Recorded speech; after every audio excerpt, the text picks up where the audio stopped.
This channel does not promote any violence, harmful, or illegal activities. All content provided by this channel is meant for an educational and information purpose only. মুখ্যমন্ত্রী মমতা বন্দ্যোপাধ্যায়ের সঙ্গে আজকে চিকিৎসকদের বৈঠক রয়েছে।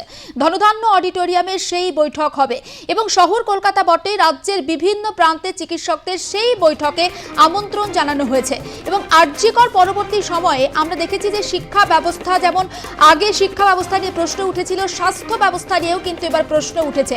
স্বাস্থ্য ব্যবস্থার একাধিক দুর্নীতির খবর সামনে এসেছে, আর এরই মধ্যে পশ্চিমবঙ্গের সর্বস্তরের চিকিৎসকদের সঙ্গে বৈঠক মুখ্যমন্ত্রী মমতা বন্দ্যোপাধ্যায়ের। তবে এই বৈঠককে ধিক্কার জানিয়েছে West Bengal junior doctors front. তারা এই বৈঠকে অংশগ্রহণ করবে না, তাদের সাফ বার্তা। কিন্তু কেন তারা এই বৈঠকে অংশগ্রহণ করছে না? প্রথম দিন থেকে তাদের দাবি দেওয়া পূরণ হয়নি, এটা তাদের বক্তব্য। তার জন্য আজকে মুখ্যমন্ত্রীর ডাকা এই বৈঠকে তারা অংশগ্রহণ করছেন না। তবে এই বৈঠকে যে সমস্ত চিকিৎসকরা অংশগ্রহণ করবেন তাদের সম্পূর্ণ নিজেদের চিকিৎসক পরিচয়ে অংশগ্রহণ করতে হবে, অর্থাৎ কোনো সংগঠনের ব্যানার কিংবা কোনো পতাকা নিয়ে তারা অংশগ্রহণ করতে পারবেন না। রাজ্যের স্বাস্থ্য ব্যবস্থার হাল হাকিকাত কিন্তু আজকে মুখ্যমন্ত্রী মমতা বন্দ্যোপাধ্যায়ের সঙ্গে চিকিৎসকরা আলোচনা করবেন। অবশ্যই এই বৈঠকের দিকে তাকিয়ে রয়েছে সব পক্ষ, কিন্তু সবথেকে যেটা বড় প্রশ্ন, West Bengal junior doctors front তারা কেন এই বৈঠকে যোগদান করছে না, কেন তারা ধিক্কার জানিয়েছে? নিউজ রুমে প্রতিনিধি সায়ন্তিকা বন্দ্যোপাধ্যায় সরাসরি রয়েছেন। সায়ন্তিকা, ঠিক কি জানতে পারছে এই বিষয়ে? দেখো, এই মুহূর্তে যেদিকে কিন্তু গোটা স্বাস্থ্য ব্যবস্থা তাকিয়ে রয়েছে যে আজকে সোমবার 24শে ফেব্রুয়ারি মুখ্যমন্ত্রীর ডক্টরস মিট, আর কিছুক্ষণের মধ্যেই ধনধান্য অডিটোরিয়ামে সেই ডক্টরস মিট বা এতজন চিকিৎসকের সঙ্গে মুখ্যমন্ত্রী প্রকাশ্যে সভা করতে চলেছেন। এবং আরজিকর কাণ্ডের পরে এই প্রথমবার সরকারি থেকে শুরু করে বেসরকারি, সিনিয়র থেকে শুরু করে জুনিয়র সমস্ত ক্ষেত্রে চিকিৎসকদের সঙ্গে মুখ্যমন্ত্রী কিন্তু বৈঠক করতে চলেছেন। এর আগে আমরা দেখেছিলাম যে আরজিকর কাণ্ডের আবহে জুনিয়র চিকিৎসক তথা আন্দোলনকারী চিকিৎসকদের সঙ্গে মুখ্যমন্ত্রী মমতা বন্দ্যোপাধ্যায় তিনি কিন্তু নবান্ন সভা করে বৈঠক করেছিলেন। তারপরেও কিন্তু একাধিক ক্ষেত্রে স্বাস্থ্য ব্যবস্থাকে কেন্দ্র করে দুর্নীতির অভিযোগ খুব সামনে এসেছিল এবং কোথাও গিয়ে চিকিৎসকদের অনেকেই মনে করছেন যে এই যে বৈঠক আর কিছুক্ষণের মধ্যে অনুষ্ঠিত হতে চলেছে ধনধান্য অডিটোরিয়ামে, সেই বৈঠক কিন্তু সেই ক্ষোভ বা সেই যে অভাব অভিযোগ শোনার জন্যই কিন্তু হতে চলেছে। ইতিমধ্যেই যে জয়েন্ট প্ল্যাটফর্ম অফ ডক্টরস তারা কিন্তু তাদের নিজস্ব দাবি দেওয়া নিয়ে এই বৈঠককে কেন্দ্র করে তারা মুখ্যমন্ত্রীকে চিঠি দিয়েছে। রবিবার দিন সন্ধ্যাবেলায় West Bengal junior doctor front তারা কিন্তু সাংবাদিক সম্মেলন করে জানিয়ে দিয়েছে যে তাদের পক্ষ থেকে বা WBJDF তারা কিন্তু এই বৈঠকে অংশগ্রহণ করবে না, কারণ তারা যে সমস্ত দাবি দেওয়া নিয়ে আন্দোলন করেছিলেন সেই সমস্ত দাবির অনেকটাই মানা হয়নি। এবং একেবারে সায়ন্তিকা, তাদের ঠিক কি কি দাবি ছিল এবং কি কি দাবি মানা হয়নি এখনো পর্যন্ত সেই বক্তব্য আমাদের কাছে রয়েছে। তুমি একটু সঙ্গে থাকো, আমি ফিরবো তোমার কাছে, তবে বক্তব্যটা আগে শোনাবো দর্শকদের। স্বাস্থ্য সচিবের একটি নোটিশ মারফত জানানো হয়েছে যে আগামীকাল ধনধান্য অডিটোরিয়ামে চিকিৎসার অপর নাম সেবা শীর্ষক একটি সভার আয়োজন করা হয়েছে স্টেট গ্রিভেন্স রিড্রেসাল সেলের তরফ থেকে, যার মুখ্য অতিথি মাননীয় স্বাস্থ্যমন্ত্রী তথা মুখ্যমন্ত্রী। সেই অনুষ্ঠানে যাওয়ার ফতোয়া বিভিন্ন কমিটি মারফত মেডিকেল কলেজ তথা হাসপাতালগুলিতে পৌঁছে গিয়েছে। হাসপাতালের প্রশাসনিক কমিটি বা ব্যক্তিরাও বাধ্য ছেলে মেয়ের মতো তা ছাত্রছাত্রীদের মধ্যে ছড়িয়ে দিয়েছেন। এরা সেই প্রিন্সিপাল যাদের মুখ্যমন্ত্রী প্রকাশ্য সভায় জোর গলায় চুপ করিয়ে বসিয়ে প্রমাণ করেছিলেন আসলে থ্রেট কালচারের মূল হলো ক্ষমতা। সেই ক্ষমতা ও ভয়ের প্রয়োগ করে কুপন মারফত আসন বুকিং করে চিকিৎসক, শিক্ষক এবং সঙ্গে ছাত্রছাত্রীদের শাসক অনুগামী প্রমাণ করা রাজনীতিকে আমরা তীব্র ধিক্কার জানাই। সভার আহ্বায়ক গ্রিভেন্স রিড্রেসাল সেল অভয়া পরবর্তী আন্দোলনে নবান্ন সভাগৃহে আমাদের সাথে মিটিংয়ে আমাদের অন্যতম দাবি মেনে বড় মুখ করে মুখ্যমন্ত্রী বলেছিলেন জুনিয়র রেসিডেন্ট, সিনিয়র রেসিডেন্ট এবং মহিলা ছাত্র প্রতিনিধি সহকারে সিনিয়র ডাক্তারদের নিয়ে স্টেট টাস্ক ফোর্স গঠিত হবে, আর প্রত্যেক মাসে মাসে একাধিক মিটিংয়ের প্রতিশ্রুতি দিয়েছিলেন। অক্টোবর থেকে নতুন বছরের ফেব্রুয়ারি এই 6 মাসেও সেই কমিটি কিন্তু গঠন হলো না। একাধিকবার মেল করা সত্ত্বেও, এই গ্রিভেন্স রিড্রেসাল সেলকে জানানো সত্ত্বেও মিটিং করা হয়নি। তাই কাল এই সরকারি সভাঘরের ইভেন্টে আরো কিছু প্রতিশ্রুতি বার্তা দেওয়ার আগে যে দাবিগুলো মেনে নেওয়ার কথা মুখ্যমন্ত্রী বলেছিলেন, সেই কথাগুলো আরেকবার মনে করিয়ে দেওয়া প্রয়োজন। দিকে দিকে এই মিটিংয়ে যোগদানের জন্য সব কলেজ ও হাসপাতাল প্রশাসনকে নোটিশ পাঠাচ্ছেন সেই স্বাস্থ্য সচিব, যিনি অবৈধ ট্রান্সফার থেকে শুরু করে একাধিক দুর্নীতিতে প্রত্যক্ষভাবে যুক্ত, যার 137 টাকার ফাইল আমরা মুখ্য সচিব মারফত মুখ্যমন্ত্রীর কাছে পাঠালেও এক বিন্দুও তার বিরুদ্ধে কোনো ব্যবস্থা নেওয়া হয় নাই, বরং স্বাস্থ্যক্ষেত্রে এক পদেই বহাল থেকে প্রতিনিয়ত তিনি দুর্নীতিকে লালন ও পালন করতে সাহায্য করে চলেছেন। WBJDF এর যে বক্তব্য, তাদের সেই বক্তব্য আমরা আপনাদের সামনে তুলে ধরলাম এবং নিউজ রুমে প্রতিনিধি সায়ন্তিকা বন্দ্যোপাধ্যায় রয়েছে। সায়ন্তিকার সঙ্গে কথা বলছিলাম। সায়ন্তিকা, যেমনটা জানাচ্ছিলেন এবং একেবারেই Zulekha, West Bengal junior doctor front তারা কিন্তু মুখ্যমন্ত্রীর এই বৈঠককে কার্যত ধিক্কার জানিয়েছে এবং ইতিমধ্যেই তারা তাদের পরবর্তী কর্মসূচি ঘোষণা করে দিয়েছে যে সোদপুরে তারা আর কিছুদিনের মধ্যেই একটি অভয়া ক্লিনিক করতে চলেছে। এবং একটা কথা বলতেই হচ্ছে যে একদিকে যখন West Bengal junior doctor front তারা এই ডক্টরস মিটে মুখ্যমন্ত্রীর একদম সম্মুখে তারা যেরকম উপস্থিত থাকবে না, অন্যদিকে আরও একটা চিকিৎসকদের সংগঠন সার্ভিস ডক্টরস ফোরাম তারা আমন্ত্রিতই নয় এবং সার্ভিস ডক্টর ফোরামের পক্ষ থেকে বলা হচ্ছে যে যারা দীর্ঘদিন ধরে স্বাস্থ্য ব্যবস্থার দুর্নীতি বা স্বাস্থ্য ব্যবস্থার সংস্কারকে কেন্দ্র করে যারা আন্দোলন করে চলেছে, যারা কাজ করে চলেছে, তাদেরকে এই বৈঠকে আমন্ত্রণই জানানো হয়নি এবং ইতিমধ্যেই তারাও তাদের দাবি দাওয়া জানিয়ে, তারাও তাদের বক্তব্য জানিয়ে মুখ্যমন্ত্রীর কাছে একটি চিঠি পাঠিয়েছেন এবং এই একই চিঠি পাঠিয়েছেন জয়েন্ট প্ল্যাটফর্ম অফ ডক্টরস। তারাও তাদের দাবি দেওয়া কিন্তু জানিয়েছে। তবে জয়েন্ট প্ল্যাটফর্ম অফ ডক্টরসের পক্ষ থেকে চিকিৎসকরা তারা কিন্তু উপস্থিত থাকবেন বলেই জানা যাচ্ছে এবং এর পাশাপাশি ইতিমধ্যেই এই যে বৈঠক, সেই বৈঠককে কেন্দ্র করে বেশ কিছু রাজনৈতিক তরজা শুরু হয়ে গিয়েছে। শুভেন্দু অধিকারী তিনি কিন্তু জানিয়েছেন যে এই যে বৈঠক, সেই বৈঠকের পাশাপাশি যে পরিষেবা, সেই পরিষেবা আজকে ঠিকঠাকভাবে থাকবে তো, বা রাজ্যের স্বাস্থ্য পরিষেবার যে মান, সেই মান নিয়েও তিনি কিন্তু প্রশ্ন তুলে দিয়েছেন। এর পাশাপাশি আরও একটা বিষয়, আজকের এই বৈঠকে কিন্তু আগেই বলে দেওয়া হয়েছে যে সমস্ত চিকিৎসক উপস্থিত থাকবেন তারা কোনো সংগঠনের প্রতিনিধি হিসেবে উপস্থিত থাকতে পারবেন না, তারা শুধুমাত্র চিকিৎসক, নিজের চিকিৎসক পরিচয়, নিজের চিকিৎসক সত্তাকে নিয়েই তাদেরকে উপস্থিত থাকতে হবে। এবং আরও একটা বিষয় যে আজকে এই যে বৈঠক হতে চলেছে, সেই বৈঠকে কি কি আলোচনা হবে এবং এই বৈঠক থেকে কি কি বার্তা দেন মুখ্যমন্ত্রী মমতা বন্দ্যোপাধ্যায়, সেদিকেই কিন্তু চিকিৎসকরা তাকিয়ে রয়েছে।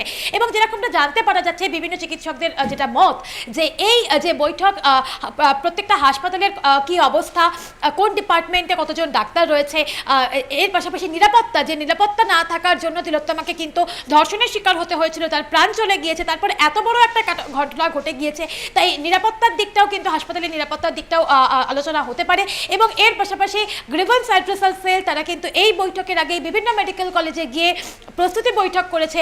সেই বৈঠক থেকে যে সমস্ত তথ্য বা যে সমস্ত বার্তা সিনিয়র জুনিয়র চিকিৎসকরা এই গ্রিভেন্স সেলকে দিয়েছেন, সেই সমস্ত বার্তা নিয়েও মুখ্যমন্ত্রী মমতা বন্দ্যোপাধ্যায় চিকিৎসকদের সঙ্গে, এবং শুধুমাত্র যে সরকারি ক্ষেত্রে চিকিৎসক এমনটা তো নয়, পশ্চিমবঙ্গের সর্বস্তরের চিকিৎসকদের সঙ্গেই আজকে বৈঠকে বসতে চলেছেন মুখ্যমন্ত্রী মমতা বন্দ্যোপাধ্যায়। এবং একদম এই ডক্টর স্মিথ থেকে ঠিক কী কী বার্তা দেন তৃণমূল সুপ্রিমো মমতা বন্দ্যোপাধ্যায়, সেটাই কিন্তু এই মুহূর্তে সবথেকে গুরুত্বপূর্ণ বিষয়। জুলেখা, একেবারে অবশ্যই আমাদেরও নজর থাকবে সায়ন্তিকা এই বৈঠকের দিকে এবং বৈঠক থেকে মূলত সমাধান সূত্র বেরোয় কিনা, কারণ যে দাবি দাওয়াগুলো চিকিৎসকেরা তুলেছেন সেই দাবি দাওয়াগুলো পূরণ করা হয় কিনা নজর থাকবে। নজর রাখো। আপাতত ধন্যবাদ। তবে এই বৈঠকের দিকে তাকিয়ে রয়েছে সমস্ত পক্ষই।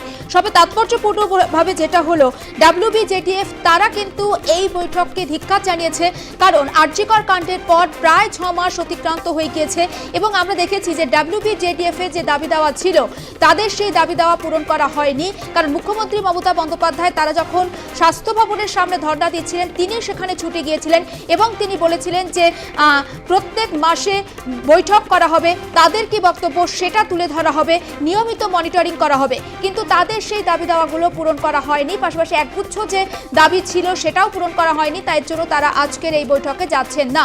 তবে সার্ভিস ডক্টর ফ্রম তারা কিন্তু এই বৈঠকে আমন্ত্রণই পাননি। তারা সরকারের কাছে একটা আর্জিও পেশ করেছেন, অর্থাৎ তাদের কি কি দাবি দেওয়া থাকতে পারে বা কি কি অ্যাডভাইস থাকতে পারে স্বাস্থ্যক্ষেত্রের উন্নতির জন্য, সেটা কিন্তু ইতিমধ্যেই তাদের তরফ থেকে জানিয়ে দেওয়া হয়েছে।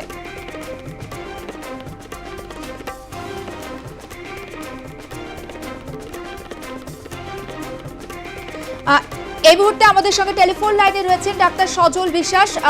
ডাক্তার বিশ্বাস, আপনিও আবার গতকালও কথা হয়েছে আপনার সঙ্গে এবং এই বৈঠকে কিন্তু আপনারা ডাক পাচ্ছেন না, সবটা মিলিয়ে কি প্রতিক্রিয়া, কি বলতে চাইছেন এই বৈঠকটা নিয়ে? হ্যাঁ, এটা তো অ্যাকচুয়ালি আমরা কালকেই চিঠি করে জানিয়েছি মুখ্যমন্ত্রীকে। এটা তো আমাদের মধ্যে সংগঠন যারা চিকিৎসকদের মধ্যে এবং স্বাস্থ্য জগতের মধ্যে বিভিন্ন সমস্যা নিয়ে সারাক্ষণ আমরা কাজ করছি, বিভিন্ন এগুলো নিয়ে তাদেরকে তো ডাকা উচিত ছিল, সেটা আমরা কালকেই জানিয়েছিলাম। কিন্তু এখনো কোনো রকম কোনো আমরা রিপ্লাই পাইনি বা কোনো ইনভিটেশন কিছু পাইনি, যার ফলে আমাদের পক্ষে যাওয়া সম্ভব নয়। কারণ আমরা মনে করি যে এটা একটা টোটালি একটা নিষ্ফলা একটা সভা হবে, কারণ উনি হয়তো কিছু বাণী দেবেন বা কিছু হয়তো বক্তব্য রাখবেন, কিন্তু তার সাথে বিভিন্ন জায়গায় যে সমস্যাগুলো রয়েছে চিকিৎসকদের এবং স্বাস্থ্য ব্যবস্থায় যে সমস্যাগুলো রয়েছে, যে শর্টেজ রয়েছে, যে ধরনের ক্রাইসিস চলছে, যে ধরনের সন্ত্রাস চলছে, যে ধরনের জেট কালচার চলছে, সেগুলো কিন্তু সমাধানের কোনো রাস্তা থেকে বেরিয়ে আসার সম্ভাবনা নেই। কারণ আমাদের কথা যদি না শোনা হয়, মানে যারা ভুক্তভোগী তাদের কথা যদি না শোনা হয়, তাহলে তিনি কিভাবে সমাধান করবেন? এই কারণে আমরা মনে করছি এটা অত্যন্ত একটা জাস্ট আইওয়াশ একটা, এবং যেহেতু অভয়াকাণ্ড নিয়ে সমস্ত চিকিৎসক সমাজের মধ্যে একটা এক রকমের এজিটেশন এখনো রয়েছে, প্রক্ষোভ রয়েছে, ন্যায় বিচার এখনো হয়নি, ফলে সবার মাথায় খানিকটা হয়তো প্রলেপ দেওয়ার একটা চেষ্টা তিনি করছেন বা করবেন, যেটা আলটিমেট কিন্তু সদর্থক কিছু ভূমিকায় আমরা দেখতে পাচ্ছি না। সেই কারণে আমরা যাচ্ছি না। বেশ, অনেক ধন্যবাদ আমাদের সঙ্গে কথা বলার জন্য। আমরা কথা বলছিলাম সার্ভিস ডক্টর ফ্রমের সাধারণ সম্পাদক ডাক্তার সজল বিশ্বাস ছিলেন আমাদের সঙ্গে, এবং তারা এই বৈঠকে কোনোভাবেই আমন্ত্রণ পাননি, এটা তাদের বক্তব্য। এবং সজলবাবু ঠিক যেমনটা জানালেন যে এই বৈঠক কার্যত আই ওয়াশ ছাড়া আর কিছুই নয়। গতকালও আমরা কথা বলেছিলাম ডাক্তার সজল বিশ্বাসের সঙ্গে, এবং তিনি জানিয়েছিলেন যে তারা আমন্ত্রণ পাননি, কিন্তু বেশ কিছু অ্যাডভাইস তারা দিতে চান সেই বৈঠক সম্পর্কে। আর সবটা মিলিয়ে আজকের বৈঠক ঠিক কতটা ফলপ্রসূ হবে অবশ্যই সেদিকে নজর থাকবে, কারণ আরজিকর আবহের পর আজকের এই বৈঠক যথেষ্ট তাৎপর্যপূর্ণ। স্বাস্থ্যক্ষেত্রের একাধিক বিষয় নিয়ে প্রশ্ন উঠে গিয়েছে, এবং তারই মধ্যে মুখ্যমন্ত্রী মমতা বন্দ্যোপাধ্যায়ের এই ধনধান্য অডিটোরিয়ামে আজকের বৈঠক। এবং শুধুমাত্র যে শহর কলকাতা চিকিৎসকেরা এই বৈঠকে যোগ দিচ্ছেন এমনটা নয়, জেলার বিভিন্ন প্রান্ত থেকে চিকিৎসকেরা আসছেন এই বৈঠকে যোগদান করার জন্য। এই মুহূর্তে ডাক্তার সুবর্ণ গোস্বামী রয়েছেন আমাদের সঙ্গে টেলিফোন লাইনে। ডাক্তার গোস্বামী, আজকে মুখ্যমন্ত্রী মমতা বন্দ্যোপাধ্যায়ের সঙ্গে চিকিৎসকদের বৈঠক, ঠিক কিভাবে দেখছেন এই বৈঠকটা? দেখুন, এরকম চিকিৎসকদের সঙ্গে বৈঠক অতীতেও হয়েছে, জুনিয়র ডাক্তারদের সাথে বৈঠক হয়েছে, কখনো কখনো সিনিয়র ডাক্তারদের সাথেও বৈঠক করেছেন মাননীয় মুখ্যমন্ত্রী তথা স্বাস্থ্যমন্ত্রী। কিন্তু এই বৈঠকের যা নির্যাসগুলো বেরিয়েছে, যে প্রতিশ্রুতিগুলি দেওয়া হয়েছে, সেগুলি কখনোই রক্ষা করতে আমরা দেখিনি। ফলে আমরা হচ্ছে যে চাই যে একটা খুব ফলবাচক একটা ফলদায়ী একটা বৈঠক হোক, যেখানে নির্দিষ্টভাবে আমাদের এই মুহূর্তে স্বাস্থ্য ব্যবস্থা যে সমস্যাগুলো রয়েছে, শূন্য পদ পূরণ থেকে শুরু করে থ্রেড কালচারে নিরসন ইত্যাদি নানা ধরনের যে ইস্যু রয়েছে, যে এই মুহূর্তে পশ্চিমবাংলার মানুষের স্বাস্থ্য ব্যবস্থার যে সমস্যাগুলো, সেগুলোর প্রকৃত একটা সমাধান, সেগুলোর কারণ নির্ধারণ করে প্রকৃত সমাধান করবেন। এবং শূন্যগর্ভ কোনো ভাষণ আমরা চাই না, আমরা চাই হচ্ছে যে ইফেক্টিভ কোনো স্টেপ, এবং সেগুলো শুধু ঘোষণার মধ্যে যাতে সীমাবদ্ধ না থাকে, সেগুলো যাতে সরকারি আদেশনামা বেরোয়, সেগুলোর দিকেও আমরা লক্ষ্য রাখবো। এবং আজকে পুরো মিটিংটা হলে তারপরে আমরা প্রতিক্রিয়া দিতে পারবো যে সেই মিটিং এ কি বলা হলো, সেগুলো বাস্তবের সঙ্গে আদৌ কতটা মিল রয়েছে বা হচ্ছে যে কতটা গ্যাপ তৈরি করছে, সেটা আমরা বলতে পারবো। তবে অতীতের অভিজ্ঞতা, এই ধরনের বৈঠকের অভিজ্ঞতা আমাদের ভালো নয়, সেগুলোতে শূন্যগর্ভ ভাষণেই বৈঠকগুলি সীমাবদ্ধ থেকে গেছে, তার কোনো ভবিষ্যৎ সুদূরপ্রসারী কোনো প্রভাব আমরা দেখতে পাইনি। এবং এই বৈঠকগুলিতে চিকিৎসক সংগঠনগুলিকেও ডাকা হয়নি, এটা একটা নেগেটিভ দিক। কিছু সরকারিভাবে কিছু বাস ভাড়া করে কিছু সিলেক্টেড ডাক্তারদেরকে ডেকে আনা হচ্ছে, ডেকে এনে যদি তাদের সমস্যাগুলো যদি শুনতে না চান মুখ্যমন্ত্রী, তাহলে কিন্তু সমাধান হবে না। আমরা আশা করব মাননীয় মুখ্যমন্ত্রী তাদেরকে সবাইকে মুক্ত মনে বলতে দেবেন, সবাই সমস্যাটা বুঝবেন, তারপরে তিনি একটা কার্যকরী পদক্ষেপের কথা ঘোষণা করবেন, বেশ কয়েকটি পদক্ষেপের কথা ঘোষণা করবেন। এই ঘোষণাগুলো ঘোষণাতেই সীমাবদ্ধ থাকবে না, সরকারি আদেশনামা বেরোবে, সেগুলি হচ্ছে যে বাস্তবায়িত করা হবে, তবেই হচ্ছে এই ধরনের বৈঠক ফলপ্রসূ হবে। না হলে কিন্তু হবে না। আর 5টা শূন্যগর্ভ ভাষণের মতোই এটাও শূন্যগর্ভ ভাষণে পর্যবসিত হবে। ফলে আমরা তাকিয়ে আছি, দেখি কি আলোচনা হয়, করার পরে আমরা সংগঠনগতভাবে আমাদের প্রতিক্রিয়া জানাতে পারবো। একটা বিষয় আমি খুব সংক্ষেপে আপনার থেকে জানতে চাইছি। আমরা ডাক্তার সজল বিশ্বাসের সঙ্গে কথা বলেছিলাম। ডক্টর সার্ভিস ফ্রম তারা এই বৈঠকে আমন্ত্রণই পায়নি এবং সজলবাবুর বক্তব্য যে এই বৈঠক আইওয়াস ছাড়া কিছুই নয়। আপনিও কি সহমত হচ্ছেন? তাই আমাদেরও তাই প্রাথমিকভাবে তাই মনে হচ্ছে। আমাদের যে সংগঠন association of health service doctors West Bengal, আমরাও আমন্ত্রণ পাইনি, সংগঠনগতভাবে আমরা কোনো আমন্ত্রণ পাইনি। এবং এই ধরনের বৈঠক অতীতে যা হয়েছে সেগুলি আইওয়াস হয়েছে। আমি আগে যা বলছিলাম যে শূন্যগর্ভ ভাষণে পর্যবসিত হয়েছে। তাহলে এই ধরনের আরেকটি বৈঠক হতে চলেছে কিনা সেটা আমরা বৈঠকটি হওয়ার পরে যদি তার আমরা জানতে পারবো, যখন যে কি আলোচনা হয়েছে, কি ঘোষণা হয়েছে, তারপরেই আমরা প্রতিক্রিয়া দিতে পারবো। বেশ, অনেক ধন্যবাদ আমাদের সঙ্গে কথা বলার জন্য। আমরা কথা বলছিলাম, ডাক্তার সুবর্ণ গোস্বামী ছিলেন আমাদের সঙ্গে। এবং বৈঠক ফলপ্রসূ হোক প্রত্যেকেই চাইছেন, কিন্তু বৈঠকে যে বক্তব্য পেশ করা হবে অর্থাৎ শূন্যগর্ভ ভাষণ যেন না হয়, প্রত্যেকের বক্তব্য শোনা হোক, যে সমস্যাগুলো রয়েছে সেই সমস্যা যেন সমাধান করা হয়, তেমনটাই অন্তত চাইছেন চিকিৎসকরা। তবে বেশ কিছু চিকিৎসক সংগঠন এই বৈঠকে আমন্ত্রণ পাননি, আর সেটা নিয়েও রীতিমতো কিছুটা হলেও যে তারা খুব একটা খুশি হয়েছেন তেমনটাও বলা যাচ্ছে না।